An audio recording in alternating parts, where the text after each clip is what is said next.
We are Muskegon County at Work, spotlighting workers of local governments throughout our county, revealing what it takes to make our communities comfortable and safe. Hello, everybody. DJ Hilson here, your host for yet another episode of Muskegon Municipalities at Work, where we get to dive into the various areas of local government and the necessity for their operations and the people that make the gears turn and everything work. Typically try to get into the weeds a little bit and explore things that you may not know or maybe didn't realize were part of local government. Today, it is an honor to talk to Public Safety Director Tim Kozal. Hello, sir. Good morning, DJ. Honored myself to be here with you. Well, it's been some quality time. Absolutely. As always, as we start our episodes, I like my guests to introduce themselves, a little biography, maybe. How did you get here today? Well, it's been a 36-year journey in law enforcement. When I first started out, thought I wanted to be an attorney. It would have been a wiser choice, but that's for another discussion. So, yeah, it's been I retired out of Kalamazoo as a public safety. That's what sort of drew me towards Muskegon, and they had an opening for a public safety director, and my wife said, "Hey, Muskegon job's open." I was currently up in Ludington as the chief there, and so went for the job and was blessed to be able to have the opportunity to lead the men and women of the police and the fire department.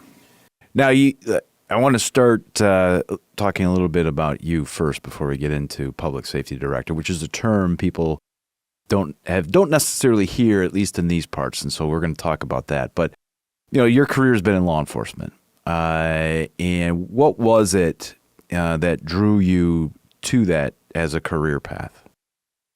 When I started taking the courses at Grand Rapids Junior College at the time, just some legal courses, seeing if that law was what I wanted to do, I wound up into the academy and being around everybody in the academy, all the men and women that were going through the academy. And back then, it's a little bit different now. It was 2 straight years of PT, and just that team atmosphere and just the fun of learning the law and being able to take that into practice every day when you work. It was a great enjoyment. Also, the ride-alongs that I had there in town with Kent County Sheriff's Department, I vividly remember those. I said, this is something that I want to do. It is amazing how all of a sudden you kind of fall into your calling. And as you indicated, 30 plus years later, here you are. Yes. And I was drawn when I was coming out of the academy to do police and fire. And it just so happened one day I was at a softball tournament in Kalamazoo, and this public safety officer pulls up, and I just started chatting with him. And he says, "Yeah, we have openings." So put in for it. A lot different then than it is now. And was selected to be able to work for Kalamazoo and was trained up as a full-time firefighter at the same time. So enjoyed that immensely. Being able to, as I say, carry a gun and a hose for your career is an honor. So let's talk a little bit about that, because again, it's sort of I guarantee you, people who are watching this don't recognize and understand or appreciate the difference. Because again, outside of Muskegon, I think the closest public safety is in Grand Haven, if I'm not mistaken. Correct. So, what are the advantages of a city having one person oversee both police and fire? I think with the knowledge base that a person has as far as the mechanics of being an operator within a fire scene, overseeing the fire scene, managing a fire scene, managing a fire department, knowing what is needed and not just what is wanted, I think is an advantage. Having that, experience that I had in Kalamazoo, I learned a lot about both areas of that. It's a little bit different here than in Kalamazoo. I'm the only, quote, cross-trained person. I'm the only person that has both fire and police here in the city. And in Kalamazoo, we went and fought a fire, and then we go back to being a cop, right? It isn't that way here. I'm not saying we are going to go that way here, but I think I bring a unique perspective to be able to support the men and women over there at the fire department at the same time as the police department. Not just as a figurehead because that's my name, because I know and I have the experience of doing it. Let's talk a little bit about that, because I do think that it is valuable in any profession, but we're obviously focusing in on government, that the leadership of, name the department, has gotten their hands dirty, so to speak, within that particular department. Why is that so important? It's that level of trust that you build within the team, that they really believe that you know what you're talking about and that you're not just blowing hot air. That's what I think you need to be able to build a good framework within any organization, is that trust. And when they recognize that and they see it, they might not say it out loud, but if you can see it, that they believe, they trust, they understand. And if you bring a vision forward that this is the path that we're going to take within the next 2, 3, 4 years, and you're speaking with credibility, I think that goes a long way. Excellent. So let's talk a little bit about the city of Muskegon. I'm going to start with the fire department. What does that encompass? Full-time, part-time, on-call? What does it look like? We're a full-time fire department. We have currently 27 men and women. We're one of the, out of our central fire station, we're one of the most, what we call is we turn a wheel. We exit to go to a call. One of the heaviest volume stations in the Midwest as far as leaving and going to a medical call or to a fire run. We're very busy. We're very highly qualified. We train every day. I was just reading today what they're planning on training today. So I'm very honored. Every time I look, what they do with what they have, and what I mean by that is to fight a fire with 8 people, you just don't hear. Yes, we have mutual aid, but you have those men and women that are dedicated to the citizens and the visitors of Muskegon to do the best at any type of scene, be it an accident or a fire. I'm very proud of them. 3 stations that handle the city. We're analyzing all the time the efficiencies of how we, take care of business. We do need more people. We do need more firefighters. We have to be able to be safe on the fire ground, and I recognize that.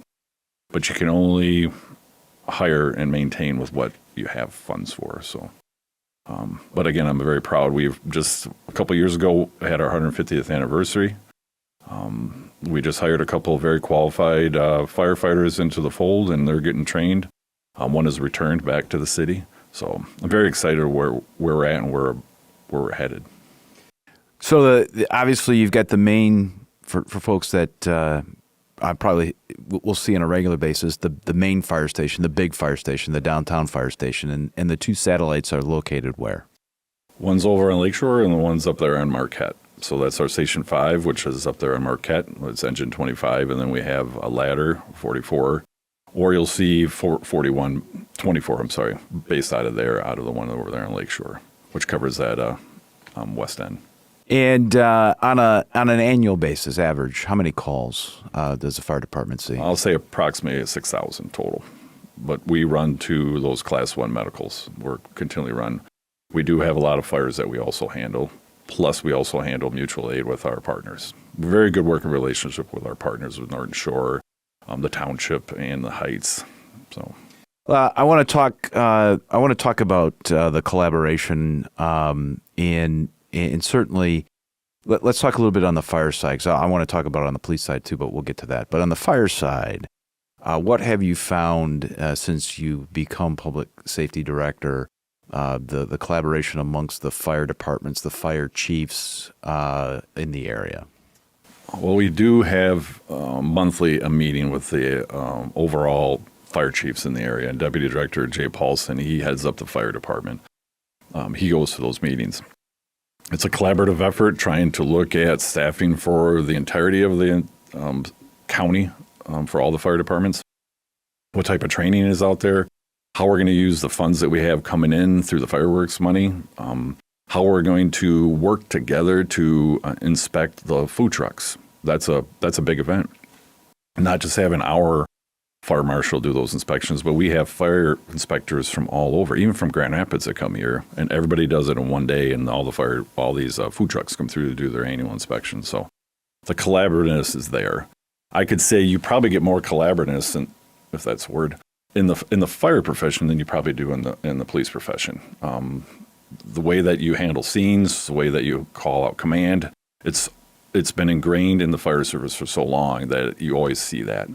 I always comment about that on our police scenes, how, we got to work on those things, calling out command and just doing those little steps that's come out, since 9/11. So let's talk a little, maybe I think what people may not appreciate and understand, certainly you've mentioned training a couple of times, but I want to talk about actual scene management because, I think people have perception and vision that, you call 911, fire trucks show up, they'll park however they're going to park, and then they just roll the hoses out and they start hitting the fire. But my sense is it's a little more than that. Oh, definitely. You have your initial command officer on scene, and their sole purpose is to quickly size up the situation, to do a full 360 of that house to see what's going on as the engine operator is getting the engine ready. Hopefully there's hose laid in. If there's not hose laid in from a hydrant, they ask for the next arriving engine to be able to lay in so you get water supply. Then you start thinking about aerial. Where am I going to place the aerial? Where am I going to put my ground lighters? There's so much going on within that first several minutes you would not believe. But it's so systematic, and they know what they're doing, and they're always working and always humping. Even our agencies that we help, and when we go there, everybody knows what they're to do. And usually it's run by that tip of the spear, that on-scene commander, who would be initially that lieutenant, and then it would be taken over by the battalion chief. And it runs pretty darn smoothly. And if needed, you call for more. You call for more bodies to be able to help out. And I would imagine that sort of thought process doesn't happen overnight. No, it's a constant.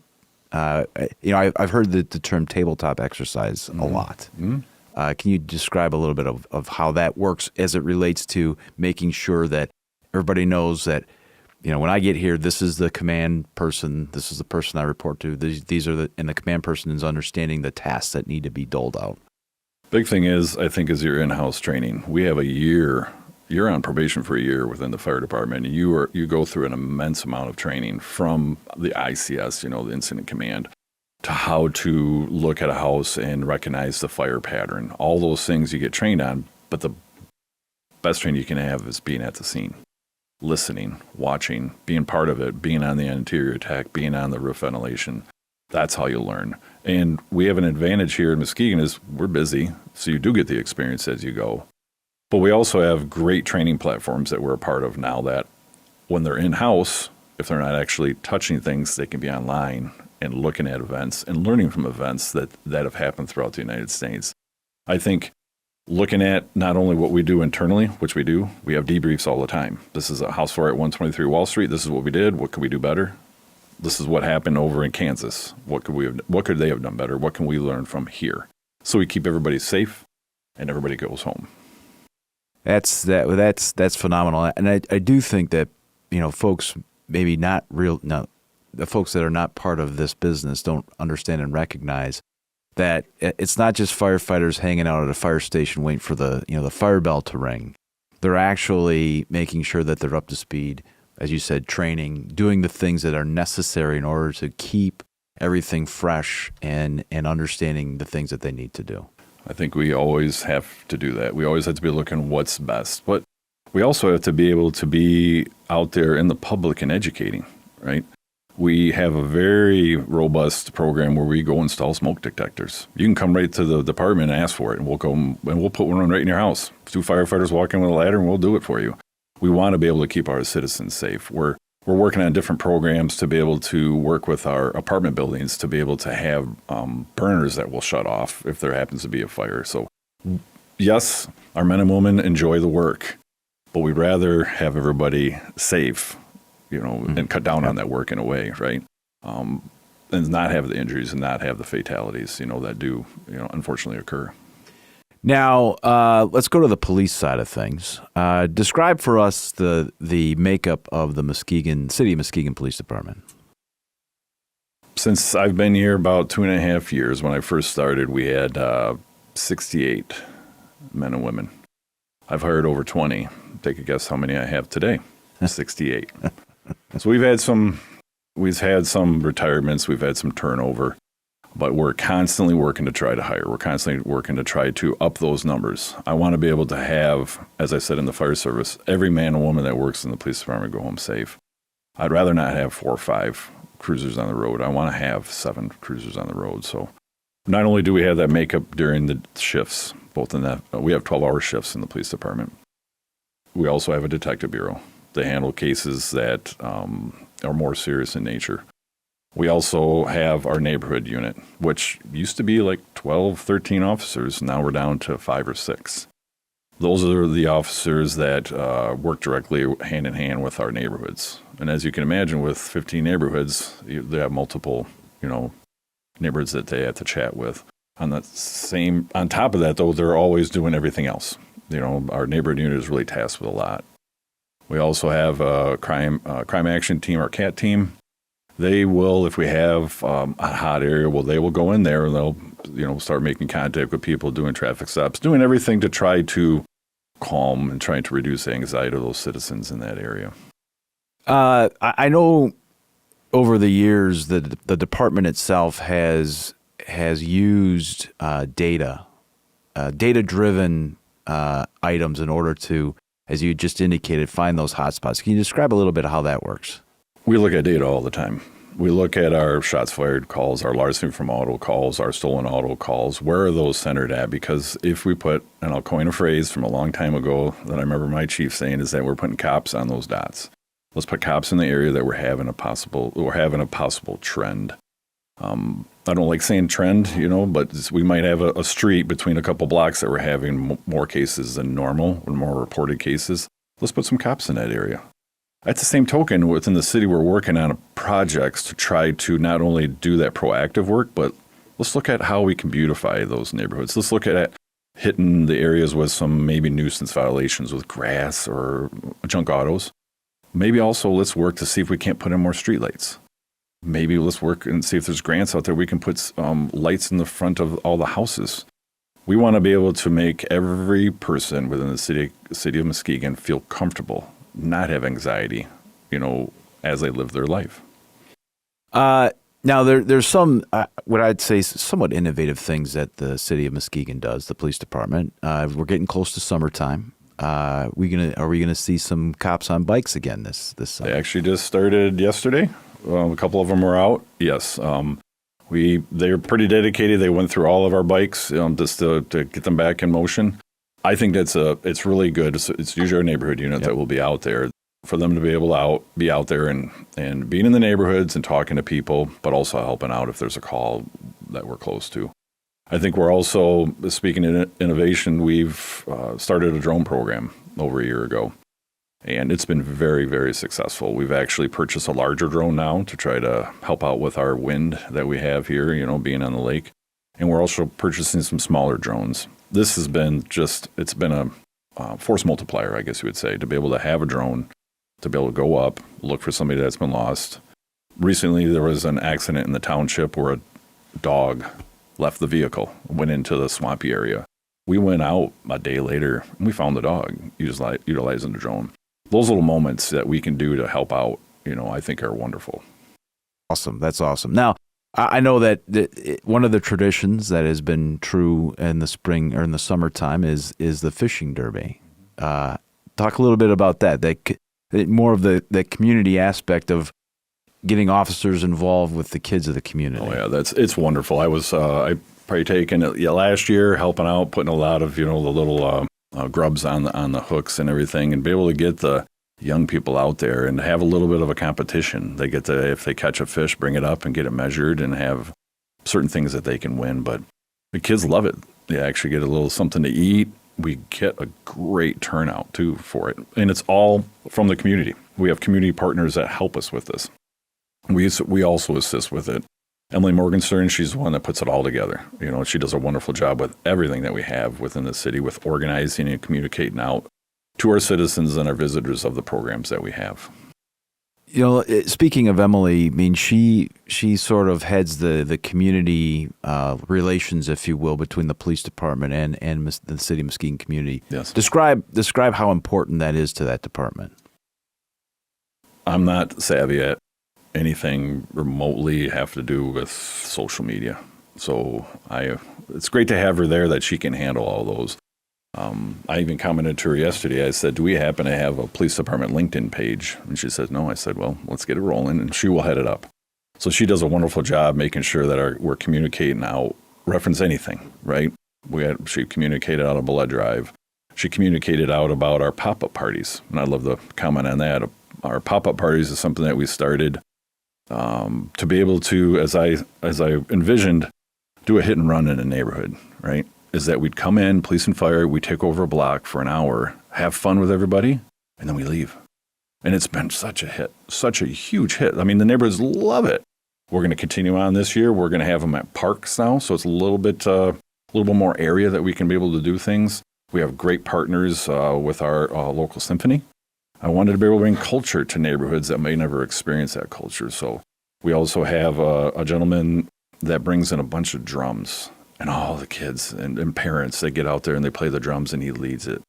Ice cream, we do whatever we can just to make us human with our our citizens of those neighborhoods, and it's been a big hit. But Emily's she's responsible for that. Well, I think, as you know, certainly in today's day and age and climate, describe how important it is to make sure that you not only build, but you maintain that level of trust and sort of engagement with the community. I think it's started before myself being here. You started that with our relationships with the pastoral community. And I think those relationships and the continued relationships, the continued meetings, even though there's nothing really going on, but those honest discussions that we can have help. We like to think that we're always going to do everything right every single day. But there's hiccups. And we get through them because of those relationships, because we can talk to the pastoral community and bring them in and show them and walk through every decision that we made, even if it might be wrong. And I'd be the first to admit it's wrong. We cannot hide those things. So those relationships we build and that we continue to build, with yourself, has been instrumental. And I think that makes us different from other communities throughout Michigan because of those relationships that we built. Talk to me, because the other unique thing that I think is unique to the city of Muskegon is the Citizen Police Review Board. What is that? If someone files a complaint, they did not like the way that Tim Kozal handled something, we handle that internally. We do an investigation. We look at our policies. We look at the cameras. We look at the body-worn cameras. We look at everything. We interview the complainant, and we make a determination if there's something that occurred, a policy violation, a law violation. And if there is, we will hold that man or woman that works for our department accountable for that. If there is a situation where we believe that there is something that did not occur, we still do a full investigation, but we let that person know, hey, we've done our full investigation. There was nothing, we did not find anything here. That person has a right to appeal it to the Citizen Police Review Board. And the CPRB has been around for well over 20 years. So they can look at those cases, they can review them, and they can make suggestions to our city council after they review it. I will tell you, though, we as a city, we as a police department decided they can look at everything. They don't need to wait for an appeal, which we have not had since I've been here. We've not had any appeals. But they look at every single complaint that comes in. And Emily Morgenstern heads it up, and she's a facilitator, and she brings it in, and she lets them know and walks them through it so they have an understanding of what's going on. We have a small amount of complaints with the city, under 10. For the 60,000 calls that we handle as a police department, I think we're doing a pretty darn good job. And I think people need to understand that the part of that title, the citizens, they're actually citizens that sit on this review board. Yes, correct. Through the declaration, I think there's some from every walk.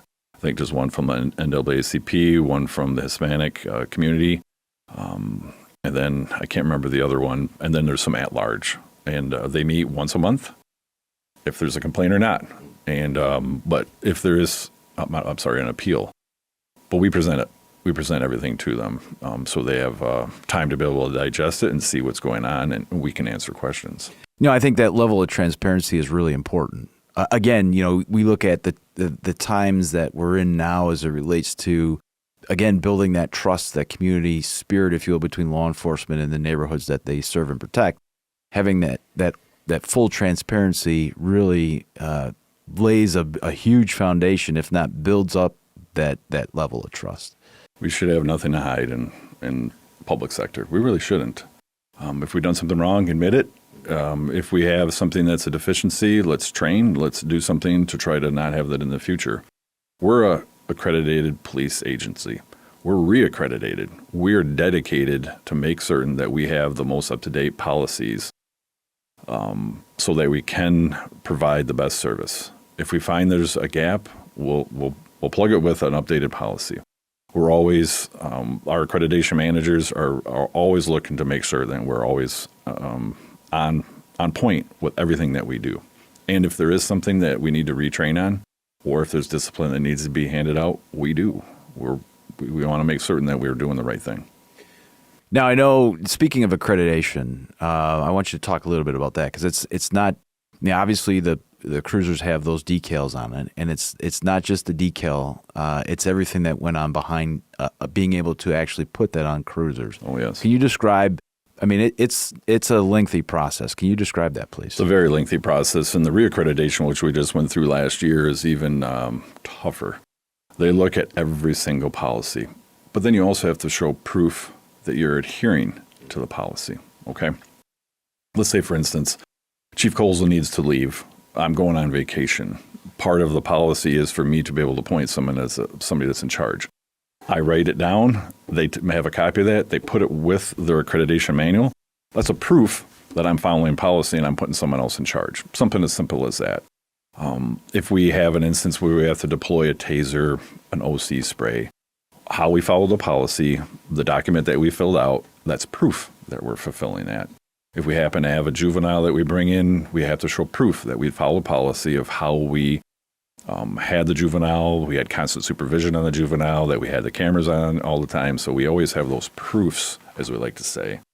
There's always something that might come up that we want to tweak. And I'm glad we have that. We've got to recognize those gaps, and we fill those and try to make ourselves better.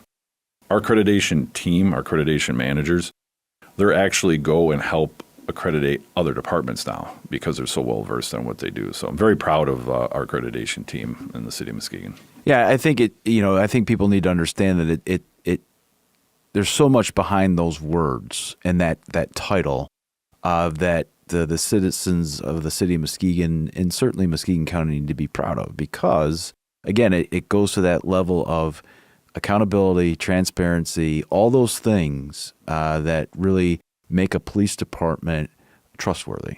I would agree. Anybody can look at any one of our policies. We don't hide it. It's right there online. We don't hide anything. There's no reason to hide anything with how we do our job, right?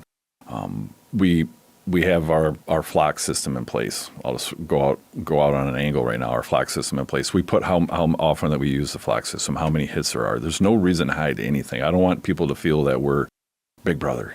We are out there trying to do the best we can for the citizens and the visitors of our city, and trying to, as I've said before, reduce their anxiety. I want them to feel comfortable when they walk out the front door. I don't want them to worry. I want them to be able to feel comfortable not only going to the beach, but about going down to Hamburger Mikey's and getting a burger, right? Every single day. So along those lines, obviously, again, we're getting into summertime, a lot of festivals. The police department, and I know you don't do it for free, certainly, but you are a willing partner for all these big festivals that come into town. Describe that process. Over 140 events we have during the summer. Captain Rush has it down. He has a science behind it. He works diligently with the DPW and Jackie, Ernie over there, of how we are going to manage these events. If we need officers, is there a request for officers? Is there a request for fire? We've been working on it. We're tweaking it. We're always trying to see how we can do it safer. We have a particular system. It's called a modular vehicle barrier system that we've been able to acquire. It's to stop cars. If you've seen throughout the nation and throughout the world, there's been vehicle-borne type of incidents where they go into crowds and go into parades and such. So we're taking even more steps with our events to try to keep people safe. And you'll see those out there. We're going to start using those this year. We have those in place. But I think if we keep working on those, we keep working on how we manage and communicating with our organizers the need for this many officers, 2, 4, 5. I think we'll always do our best to try to keep our visitors, our citizens safe. That's fantastic news. That's really fantastic news. I want to finish off a little bit about, again, you've been around the law enforcement business for quite a few years, quite a few decades. Mm-hmm. Not to age you, but it's been decades. You said it, not me. But there's been a lot of changes in technology. You mentioned at least once the idea of body-worn cameras. Dash cams were obviously in place before that, but now we're getting to a point where there's cameras. A police officer is surrounded by cameras, whether it be the ones they're wearing or wherever they're at. I mean, people are big into security cameras. It's a pretty cheap way to keep your house and property safe. How has that either been a challenge or sort of a saving grace, if you will, for the city of Muskegon? I think it's both. The challenge that we have is that some of our local commercial businesses have very outdated equipment. We're clamoring for them to just update it. Sometimes I say, spend a little bit, put a Ring camera. I spend $100 a year to have a Ring on my house. That's not much.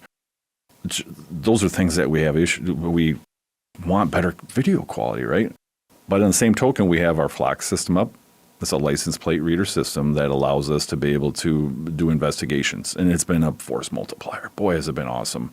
Our partners in our community have been now getting those cameras in place. Our drone, with the camera that we have on that and with the thermal on that, it's been just an advantage to be able to have that. Thermal, I think, has been sort of a forgotten technology for a while, since the Supreme Court decision. But now it's resurfaced because of drones. We had someone flee on foot a couple weeks ago. We put the drone up and we were able to locate the person right away, and we were able to put the person in custody. Condensed our time with it. So I think that ever-evolving technology, doing it the right way, legally, has been an advantage to us. That's fantastic. Well, I tell you, Chief, the last question, and I want you to go back to your firefighting days. And if you can recount, and I got to believe that maybe you have this in the back of your head, your fastest time putting the gear on. It's an interesting question because back when I was in Kalamazoo, twice a year, you had to start with sitting in your cruiser. You had to get out of your equipment, which is your vest and your gun belt, and into your fire gear and on air with your helmet on within 2 minutes. We did that as a testing evaluation twice a year. So it was big. I can tell you, DJ, going in on the line and fighting fire, you always wanted to do that as a firefighter, right? You want to go there and face that and see that. I always correlate it with a roller coaster. When you get to that top of that roller coaster and you're looking down, it looks like a mile before you hit it. It's just exhilarating, but at the same token, you're doing work, right? But yeah, it's 2 minutes or less. You want to try to be in that gear, and our men and women of our fire department have a little bit of an advantage because right when they go out to the engine, they're immediately putting on their bunkers, they're immediately getting everything on, and all they have to do is then get on air. So it's pretty quick. So is it safe to say, because you kind of evaded the question, I mean, you're not a politician, but less than 2 minutes. Is that safe to say? Okay. That's, from when I used to do it. Right? Of course, right. I would think right now I could probably still manage that. Just I don't do it as frequent anymore. Yeah. It's a repetition with anything. So well, if we had an outdoor camera system, I might task our camera person to get that on film because I think that would be a classic. I think that I know that men and women over the fire department, they always clamor about me training with them or going to a scene. And I've gone to them, but more as an administrator. What can I help you with? What can I get you? Yeah. But I've always talked. I should start. I have gear. I should start getting out there and helping. It's just sometimes very difficult with as much as I have going on to take myself out of service for a couple hours. Fair enough. I can appreciate the pain in that. Yeah. Well, Chief, thanks for the time. Thanks for the information. More importantly, obviously, thank you for your service. Appreciate everything that you have brought to the city of Muskegon, that you continue to do for the citizens, and not only that, but for the entire firefighter and law enforcement community here in Muskegon County. Thank you for being part of that crew. I appreciate the kind words, but DJ, thank you for everything that you do on a daily basis. I think we've had a great relationship even prior to me coming here. But I appreciate everything. You're always just a phone call or a text away, so I appreciate everything you do. Well, it's my pleasure. My pleasure. That does it for this episode, ladies and gentlemen. I hope that you got a chance to learn a little bit more about what it's like to be a public safety director managing two very important first responder services here in Muskegon County. As always, stay tuned for more episodes coming, and this program does not happen without the ingenuity of one Mike Vogus.